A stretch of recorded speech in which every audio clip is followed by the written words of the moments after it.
Welcome into the latest episode of The Fourth Floor here on the 5 Reasons Sports Network. Of course, this is an extension of 5 on the Floor. Thanks for joining us. Thanks to our sponsor, Biscayne Bay Brewing. Of course, you can find Biscayne Bay Brewing, many local restaurants, and also many local Publixes, convenience stores, etc. Make sure that you ask for it. Support Miami craft beer. They're going to have a brew house between the stadium, the Marlins Stadium. Again, I'm not going with the new names. Between the Marlins Stadium and the Heat Arena in downtown Miami. And we're going to be doing a whole bunch of stuff down there. So we will keep you posted on that. Also sponsored by our friend Lynette, who often joins us here on the program. InsuranceByLynette.com. InsuranceByLynette.com. That's 2 N's, 2 T's, 954-581-8800. If you need any kind of insurance, life insurance, renter's insurance, anything, but particularly if you need car insurance, you got a bad driving record, this is the place to go. So reach out to a fellow Heat fan, InsuranceByLynette.com. Is someone choking or dying in the background? If you are, make sure that you reach out to Lynette also. Perhaps she can help you that as well, or somebody can take out life insurance on you. All right, let's get to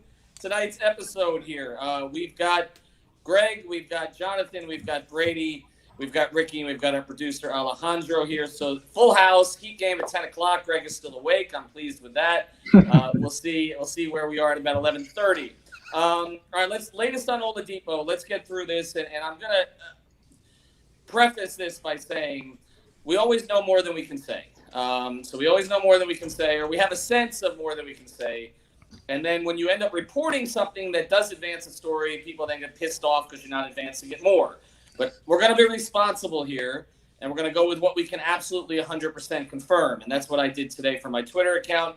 And here's what I could 100% confirm, and it's not been disputed by anybody that we've spoken to since. Victor Oladipo is going for another opinion. That does not mean that he and the Heat are at odds. This is not a Justice Winslow situation. This is not a Chris Bosh situation. This is simply the fact that they had an MRI. I do think the one thing I can tell you is that I think it's fair to say this, Greg, and I'm going to throw this out there. There was no new significant damage shown by the MRI. I think that is fair that we can say that. Correct. Okay, Correct. So that is how we will advance that here. There's no significant new damage. There is discomfort. When the Heat are saying that they're gathering more information, they're not lying in this case. There's a 25-year history of covering this team where, as we talk about, guys have surgery that you didn't know that they were hurt. It's just the reality of it. They're not going to dispute that either. It's the way that Pat Riley has always done business. It's very Belichickian. With that being said, I don't get that sense at all in this case. I think that both sides would like to find a way for him to play. But I think that in both cases, there are reasons to be cautious here. And, of course, this is a player who came here with a pre-existing injury condition, which is a big reason why he was available for virtually nothing. Apologies to KO. Okay, so that's what we can say right now. So it's going to be – and I can also say this, and, Greg, again, you can confirm this for me. We've discussed it a little off air. We're not going to know anything for a little while. Is that fair? Is that your understanding as well? Everything I've been able to gather is that they're not going to rush it at all because they value Oladipo. Like, this is not just like they don't want to rush him as much as anything else. And I just think they're going to play this super safe. Yeah, super safe. And remember, there's another consideration here. He's a free agent at the end of the season. Obviously, the people around him are going to want to make sure he's protected for that. And obviously, if the Heat view him as a player they may want to invest in, that they want to be very careful with that. And that's what this was always about to a certain degree, which was evaluating Victor Oladipo in all ways, as a player and as a physical person at this point and his health. And they're going to get an opportunity to do that. This is not obviously the way that anybody wanted it to happen. But I can say for sure, thank you, Christian. Appreciate that. But this is not a Dion Waiters 6 to 8 weeks. This is not a Justice Winslow, Chris Bosh with Adrian Bosh taking out T-shirts and putting it in the crowd because she wanted him to play and they didn't want him to play. This is not that. At this stage, I can tell you 100%. All right, let's get to it then. Let's talk about Oladipo here for a bit, and then we'll get to the Blazers game. If you want to hear the Oladipo stuff, you can rewind here a little bit. Does anybody have any thoughts here on how, other than Greg and I here, on how the Heat and Oladipo should proceed, I suppose? Does anybody have any thoughts on that they want to jump in with? I mean, I think that's it's the best case scenario for us to take our time with him, right? If we view him as a potential long-term asset and we want to get the most out of him, whether we pay him this offseason or we decide to move him whenever, right? we still want to make sure that we know exactly what's going on there. We want to know the extent of his injury, because injuries today aren't injuries, 10, 15 years ago. Players can come back a lot healthier. They just need a little bit more time. They need that neurological connection to build back with that muscle and make sure that they're not atrophying, right? So I feel like this is a really good situation for the Heat to be in. We talked about it a little bit one day in the post game. If he's not fully healthy just yet, we can get kind of a discount on him in the offseason, and then he's a good asset if he returns to health, or even a better asset if we want to move him for somebody else. So I think this is a good situation for the Heat. It's best to be safe and sorry than not rush him back and have him hurt something else in the future. By the way, for those mentioning the hat, you can get this on our website as well, 5reasonsports.com. Some of those here, I think, still need these, so I have them in my apartment, so we can get those to you as well. Ricky, let's go to you on this, and then we'll kind of come back to Brady on this. I mean, it's a double-edged sword in this sense, okay?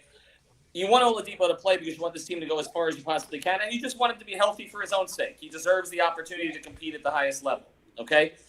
At the same time, there is a long-term play here where, as Jonathan mentioned, a potential asset to the Heat could come at much less cost than we anticipated this offseason.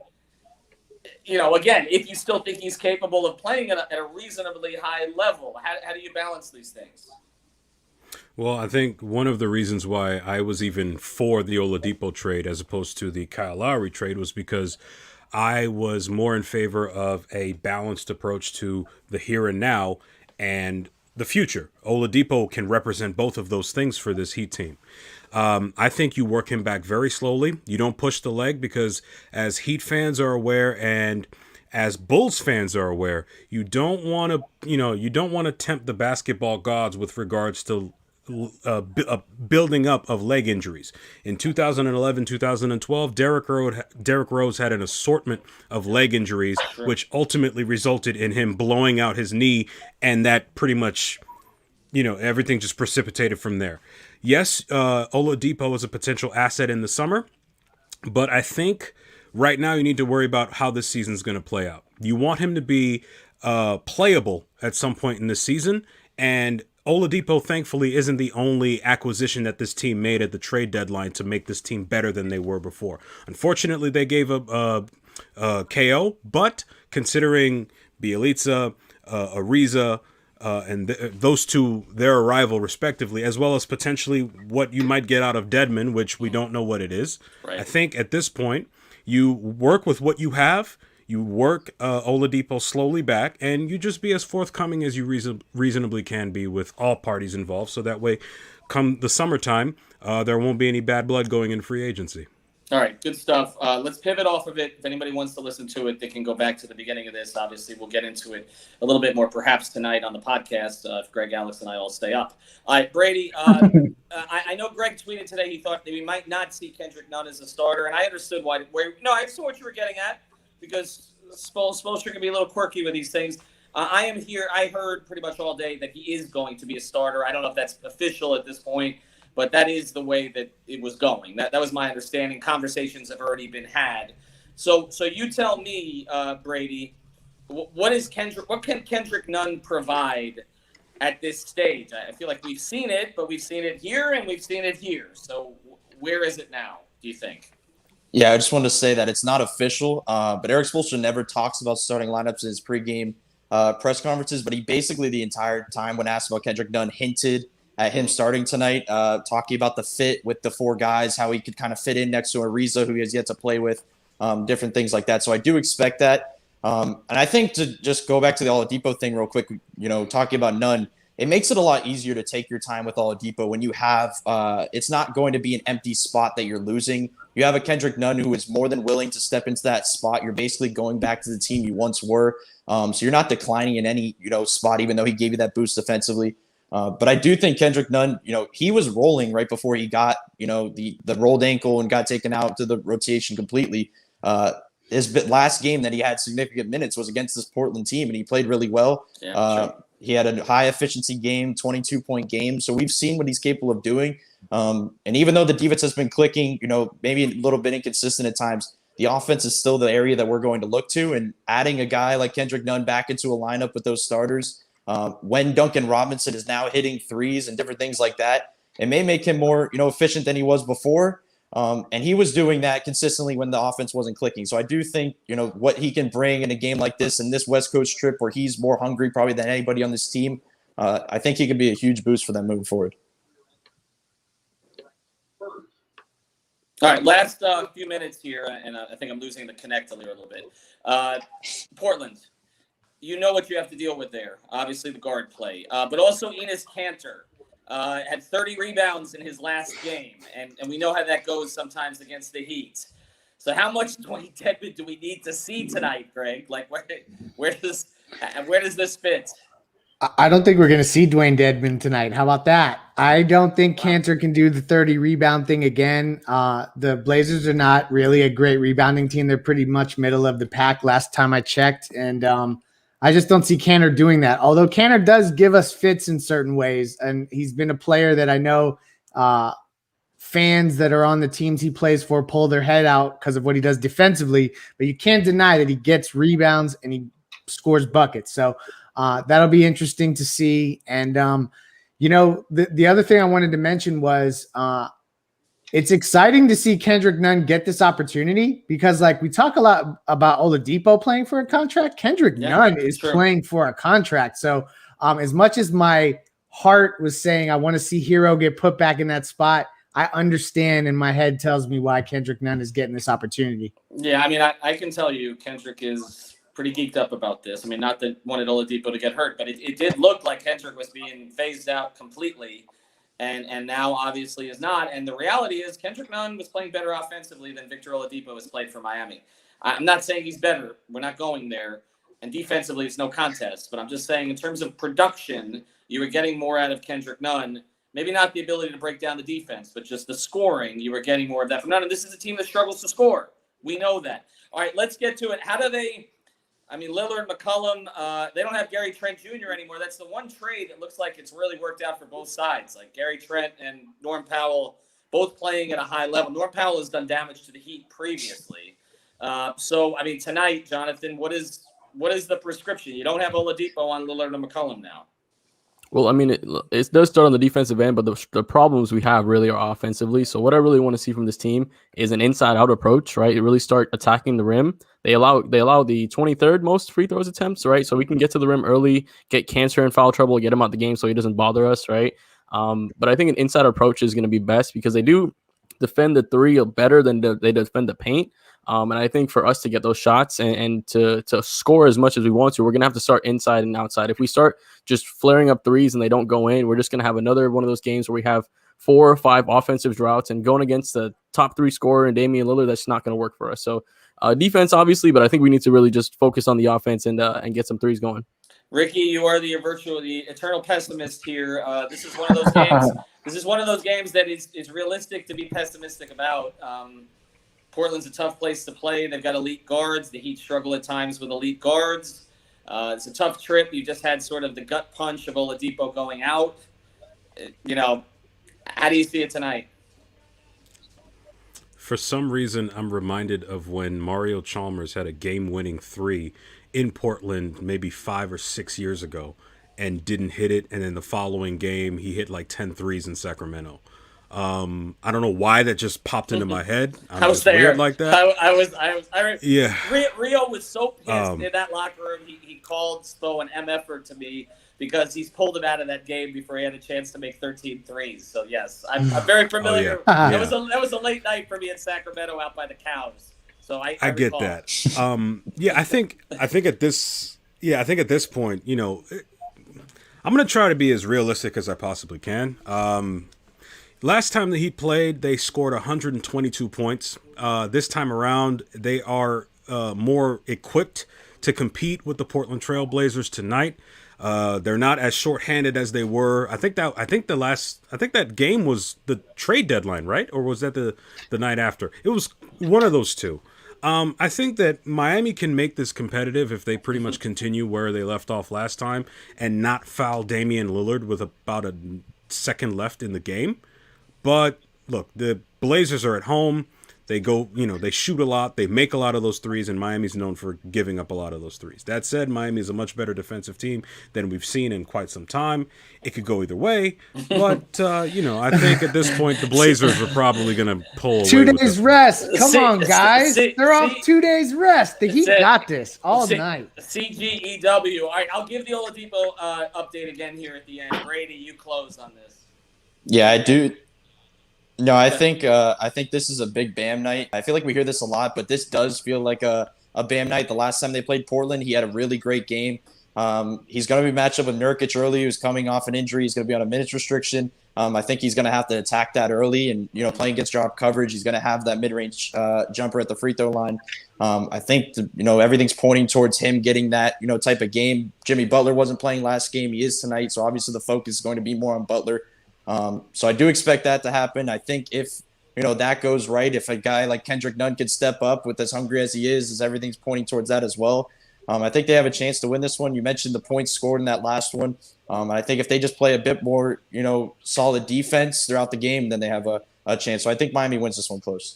Good point there by our friend, the doctor, saying attack those drop bigs. That is something Kendrick does well, actually. You got to drop big, Kendrick pull up, make that little mid-range. I could see 16 to 18 for Kendrick tonight. I'm going to close with the Oladipo update. Alejandro, I'll let you close here on the picks. Yes, no, you like them, you don't like them. What do you think? No, I don't like him. I think they're gonna struggle a lot on defense. So no, not tonight. PrizePicks.com, by the way, use that code 5. Use that code 5. Get your friends to sign up. I played a couple of tonight. Here's the Oladipo update for those who missed it. I will just summarize it. I reported earlier today what I could confirm from all the important sources that Depot's going for another opinion. By the way, it's in his contract. Particularly when you sign a max extension, that's automatic. You can seek another opinion. But from what we've heard, the team is on his side on this. There's no issues. There's no fracture in terms of their relationship. The MRI did not, our understanding, did not show an ACL tear, did not show an MCL tear. I know there's been some concerns about that kind of stuff. Remember, he has a pre-existing condition here. All MRIs are not conclusive. I don't know why people were assuming you see an MRI and they're not all conclusive. I've had knee surgery. My first MRI was not conclusive. Okay, I mean, that's not the way this works. But they're going for another opinion.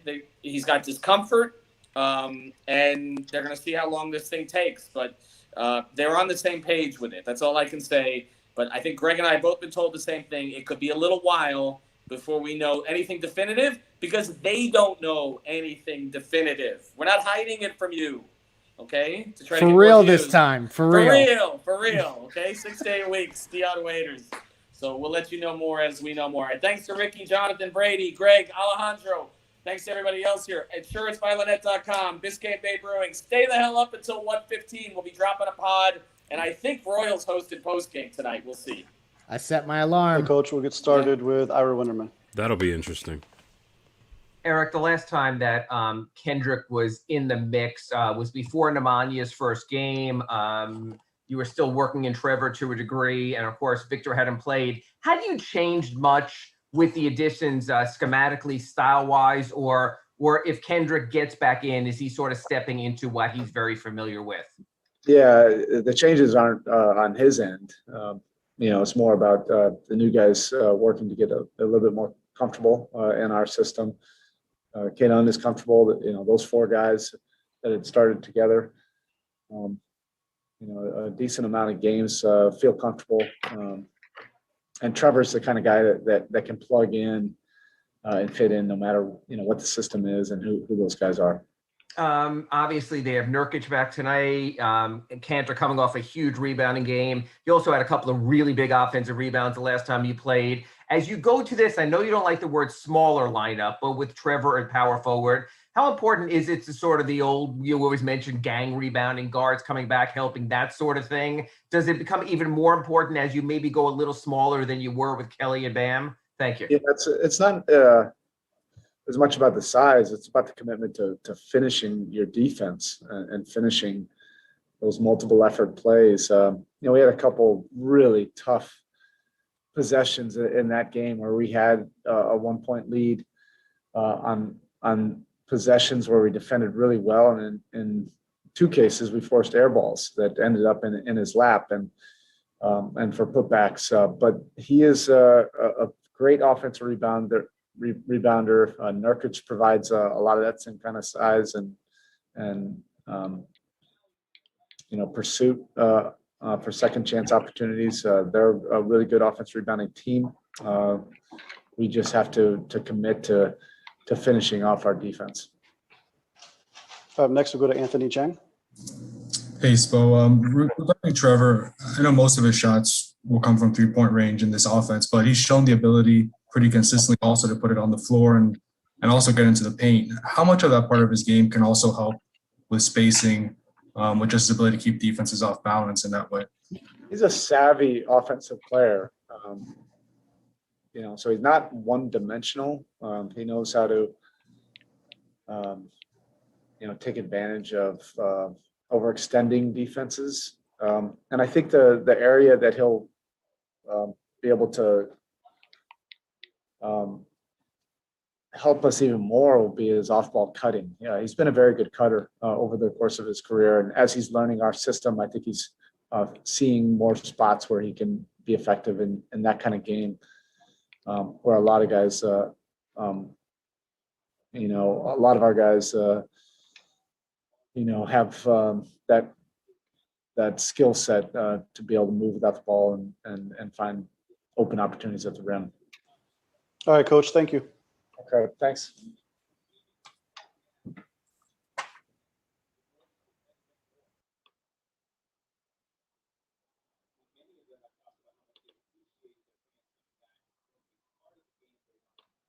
All right, that was Coach Eric Spoelstra. Let's go down here from Portland's head coach as well. Terry Stotts We're about going to this start matchup out with Jason tonight Quick with at the Athletic. Portland. Coach, any updates on the lineup or availability of players? Nurk is available and he will start. Okay. Minutes restrictions? Yeah, it's been up to about 25. 25. Nice. Next question's coming. Hey, Go ahead. Was that Jason? No. Oh, okay. Eric Reed, go ahead with your question.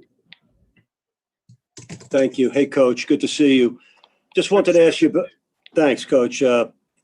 Cantor's 30 rebound game last night. I mean, the 30 rebound games are such a rarity. There's only been 4 since 2000. I mean, it just struck me what a rare thing it is. How impactful was Cantor's game, and how impactful is it, and how significant is it to see a player grab 30 rebounds in a single game? Well, one of the things I said after the game was rebounding is such a talent and says a lot about that player and his talent, but also his will, his persistence. It's a lot of times it's an unthankful job, but Ennis does it every night. As a matter of fact, I just watched our game against Miami, and he had 2 big rebounds, offensive rebounds, one for an and one for a kick out 3 to help us win the game in Miami. So he's been doing it throughout his career. He does it. He takes a lot of pride in it. And I think that's a great stat you mentioned about since 2000, but in other contexts that the record that he broke for the Blazers stood for 50 years. So it was quite an accomplishment that I know scoring records are kind of lauded and cheered, but I think this rebounding one was pretty special. I'm just wondering what it is the equivalent to in points. I mean, if there's only been 4 since 2000, how does that weigh out in your mind? How many? I don't know the answer to this. How many 60-point games have there been since 2000? Maybe put it into that context. I don't know. Next question's coming from Jamie Hudson with NBC Sports Northwest. Coach, you're getting nearly your full squad back. I know it's nice to have guys healthy again. We saw that last week Zach had his boot off. Now this week he has a small brace on. What is the update on Zach Collins? How is his rehab going? His rehab is going fine, and there's no update. Christos Saltas, Sport DNA.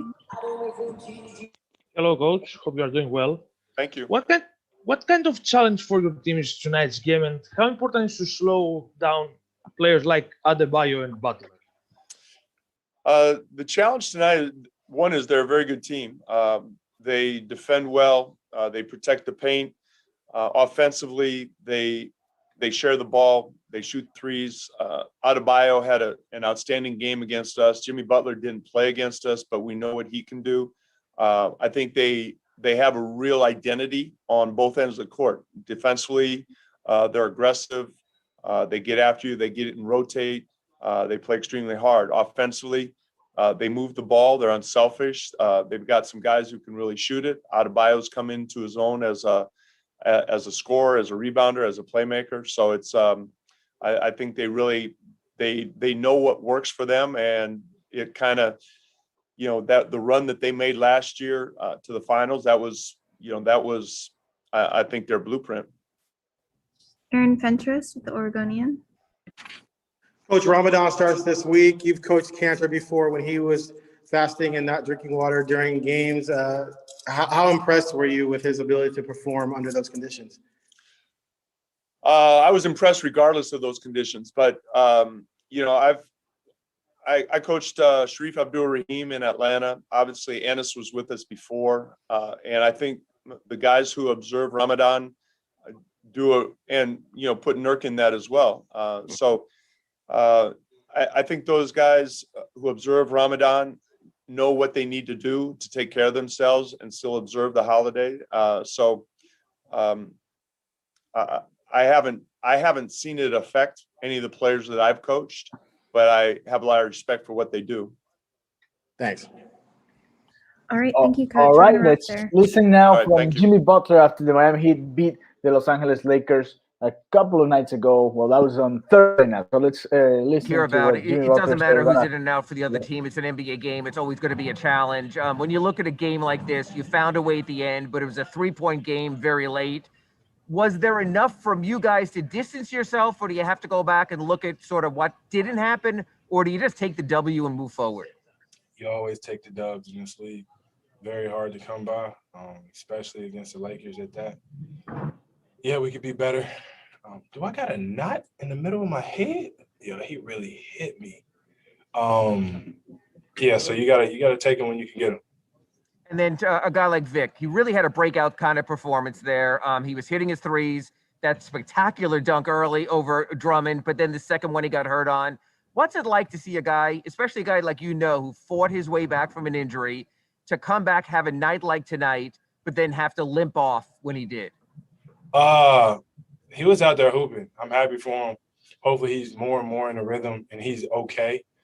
We definitely need that guy. We want him back. Playing the way that he played today, making shots, getting to the cup, getting to the line, getting everybody else involved, and, of course, playing defense. We always want that guy to be okay, all of our guys. But, just to be here and then have to lead a game, hopefully we hear good news. And last one from me. A lot of times late season West Coast trips can be make or break. What's your thought about what's about to follow now? Portland, Phoenix, Denver, and then Minnesota. Just got to win. Try to get them all. It really shows who we are if we can get these games on the road. We're capable of it. We're going to have to play damn near perfect basketball against these teams that we're going up against. Next, we have Anthony Chang.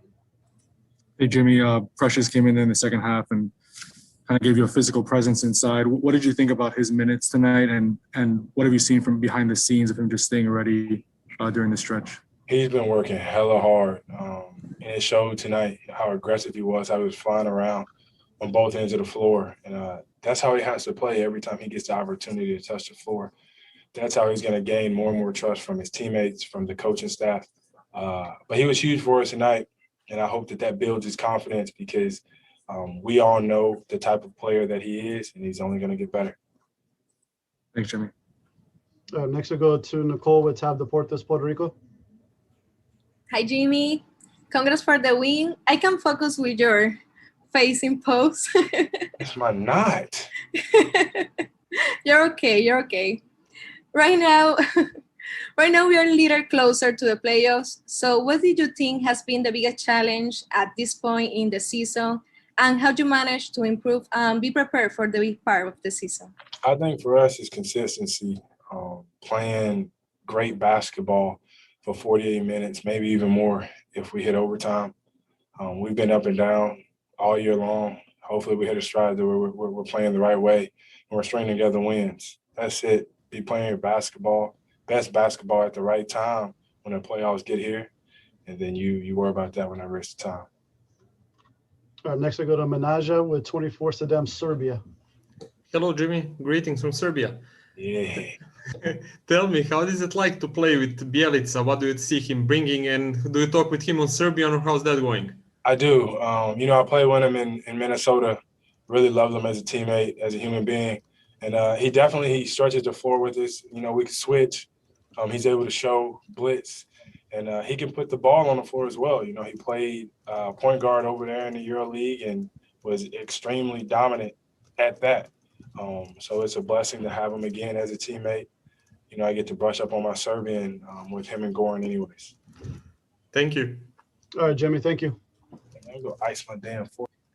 All right, that was Jimmy Butler. That's from a couple of nights ago. We still don't have the starting lineup for the Miami Heat. Of course, Victor Oladipo is not going to be playing tonight. We did talk about it, about the Oladipo situation at the beginning of this pregame show. So we're going to edit that part out and publish it here on the YouTube channel as soon as we're done with the pregame show. So now let's continue to listening some of the guys here, some of the Miami Heat players. Right after that game, they beat the Los Angeles Lakers on Thursday night here in Miami. So let's go now and listen to Bam Adebayo.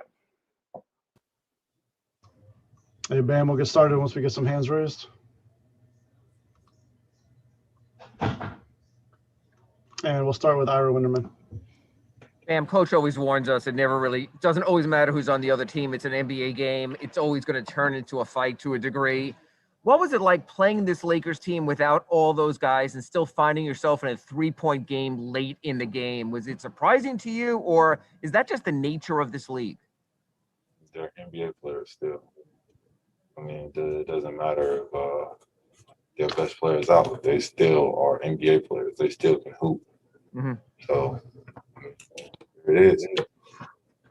And then to see that moment, Vic with that one great dunk earlier in the game, and really just flexing and feeling good after, and then see him come down awkwardly after the second. What was that like in the locker room after the game when he's been working for so long to get back healthy and then has to limp in like that? You never want to see one of your brothers go down. So, I'm glad he's okay. At the end of the day, he came in, we walked in, and he was congratulating us on the win. So, I feel like he's okay. He just had a little scare. And then last from me, obviously it was uneven a little bit for Precious with the fouls, but he at least bought you some time and was very aggressive on the offensive end. Just sort of your thoughts of a young guy pushing through the foul trouble to make an important contribution. Thank you. He's developing, He's watching film. He's doing the little things that we want him to do. So all he got to do is keep doing that, and he's going to be a good player in this league. Thank you. Hey, Bam. Thank you. That does matter, people.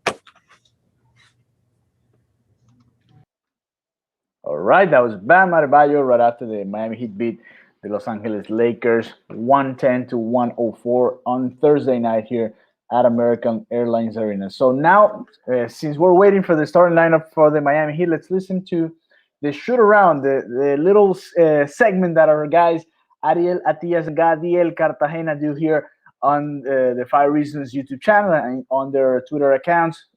Every day before the game, they do this quick shoot around when they talk about the that night's game, and they give their opinions about the game that is about to happen. So let's go ahead and listen to me real quick. To the shoot around, the Miami Heat beat the Los Angeles Lakers a little shorthanded without Anthony Davis, LeBron James, Kyle Kuzma, THT, and whatever, but they beat them 110-104. And in that game, although the Heat had some rough stretches, they ended up ultimately pulling it out. They did lose Victor Oladipo to an injury. Ariel, what are your thoughts on what this team might look like without Victor Oladipo once again? I mean, I think we've seen what they look like without Victor Oladipo, right? I think the addition of Trevor Ariza makes them gives them more optionality and more switchability on defense. So that's something to hang your hat on a little bit. But I think right now, Going into the stretch run of the season, you can't really count on what the situation is with Victor Oladipo. When Eric Spoelstra was asked directly yesterday by Barry Jackson if Oladipo was going to play again this season, he basically declined to answer directly and said that he has no update at this point. So I don't think it's fair for any of us to speculate. The wild back, that'd be great. If not, it is what it is. You have to just make do. The Heat have a really tough stretch coming up, and they need to win some games. Yeah, definitely. Like it is go time. It really is. So with all that said, they are playing against the Portland Trailblazers tonight, a late game. It's at 10 p.m. on a Sunday. I do not know why, but how are the Heat winning this game?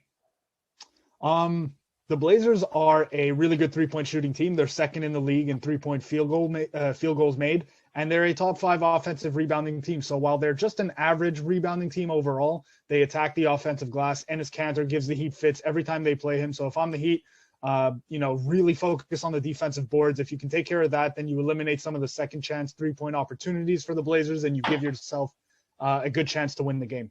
Yeah, you saw Enes Kanter last night, 24 points, 30 rebounds.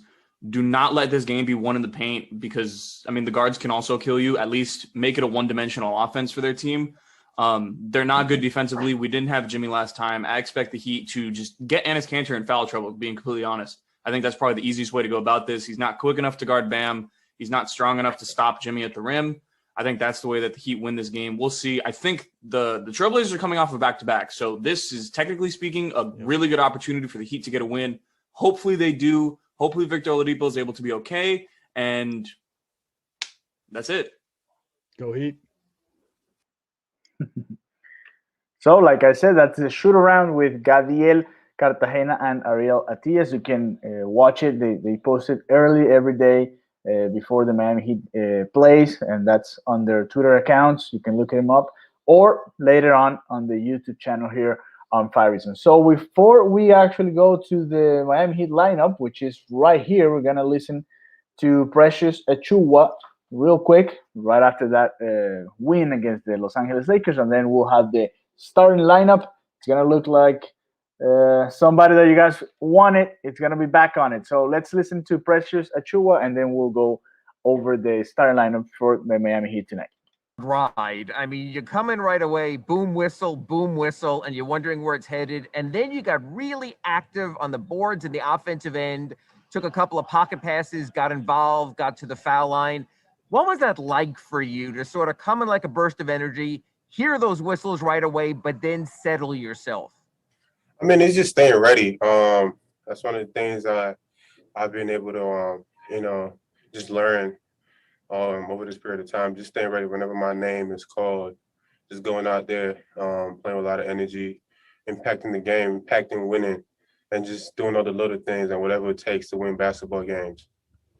Coach said he decided because of the way Montrezl Harrell plays that you might be a good fit with his energy. Do you sort of look at yourself like that if the other team has a really energetic and active big, you're ready to sort of just go in there and throw your body at it? Yeah.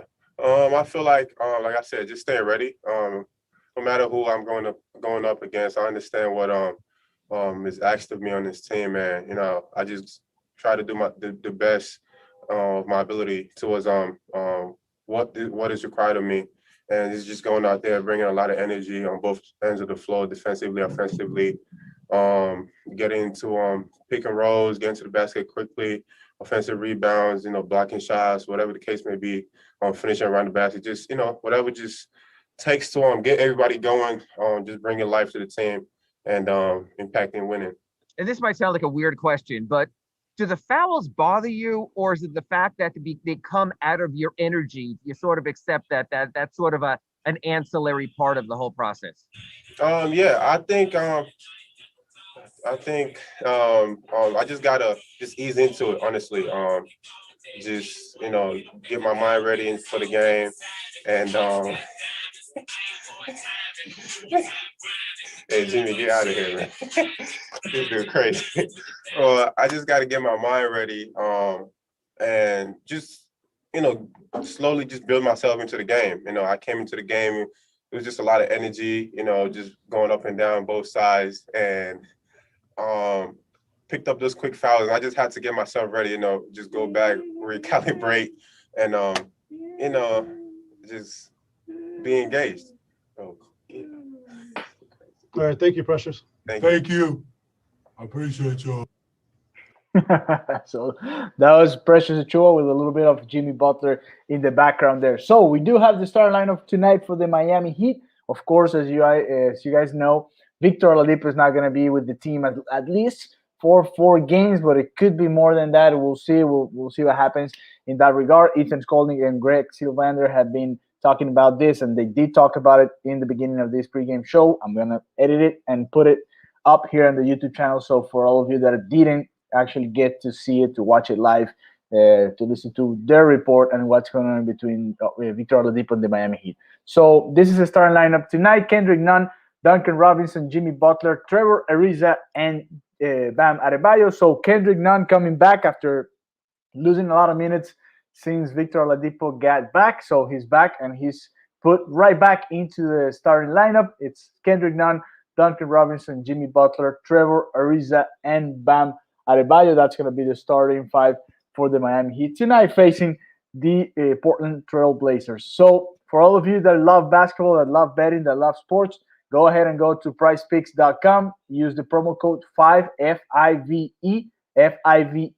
and get a 100% match on your deposit. So if you're gonna deposit $50, you get $100 to play, and you can actually bet on the 2 guys on guys on the 2 teams that are playing. So for example, tonight I have Jimmy Butler going over their fantasy score overall, and I have Damian Lillard at least getting more than 3.5 from 3, so that would be 4. So if he gets 4 threes and Jimmy Butler does what he's supposed to do, I will be winning there on PrizePicks. So go ahead, check it out, PrizePicks.com. It's pretty simple, pretty easy, and that's another way to have fun, especially for those games that sometimes just get away and you don't know what to bet on. So, and you can also bet on Major League Baseball. Like right now, the Phillies and the Braves are in the 8th. You can bet on that. You can bet on soccer. We did La Liga, we did Champions League, we did NFL, we did NHL, and also right now they have a special offer on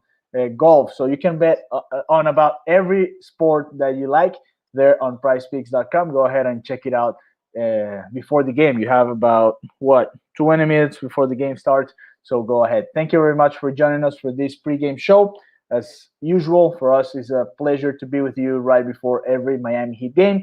And we will see you here. We're going to have the live score up as usual.